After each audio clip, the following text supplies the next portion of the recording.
যে রাজনীতিতে বিমানদার মতো ব্যক্তিত্ব, যার যে কোনো অনুরোধ তার আদেশ বলে মনে হয়। সেলিমদা দরজা খুলে আসছে, তারপর হাতটা ধরে বললো, সেলিমদা আমার ভুল হয়ে গেছে, ক্ষমা করে দিই। আমার তো লাশটা এখনো পড়ে আছে আলিমুদ্দিনে। তাহলে ছেড়ে দিলেন কেন? আমার মাথাটা একটু গরম বরাবরই, হঠাৎ করে রেগে যাই, রেগে গেলে হুটহাট করে সিদ্ধান্ত নিই, অভিমান আছে। তুমি হোল টাইমার হয়ে কত টাকা পেলে? জীবন, যৌবন, আমার সংসার, আমার সমস্ত কিছু আমি পার্টিটুকুর জন্য সমর্পণ করলাম। ওই টাকাটা হাতে নেওয়ার মধ্যে যে আনন্দ আছে না, বোধহয় 10 লাখ টাকা পেলে ওই আনন্দ নেই। এই প্রথম তোমাদের চ্যানেলের মধ্যে সবার কাছে হাত জোড়ো করে অনুরোধ করছি, প্লিজ ক্ষমা করে দিও। আমি জানি ক্ষমা করতে পারবে না, তোমার মনে রাগ আছে, ঘৃণা আছে, ক্ষোভ আছে। ফোনটা প্রথম কে করলো তৃণমূলে যাওয়ার জন্য? অভিষেক ব্যানার্জি। পশ্চিমবঙ্গে প্রধান শত্রু বলে কাকে মনে হয়? তৃণমূলটা মাথার যন্ত্রণা। হ্যাঁ। এই ক্যান্সার দেশের কাছে আছে, হ্যাঁ। তাকে তো আটকাতে হবে। অন্যায় স্বীকারক চাইতে পারবো এবং সবার সামনে প্রকাশ্য যেতে পারবো।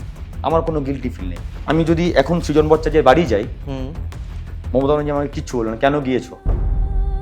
আমার মেয়ে মীনাক্ষী পিসিকে দেখেছে, আমার মেয়ে বাবার হাতে লাল ঝান্ডা দেখেছে। এখন হয়তো আমার মেয়ে দেখবে সৃজন মামার ফোন আর কোনোদিন আসছে না।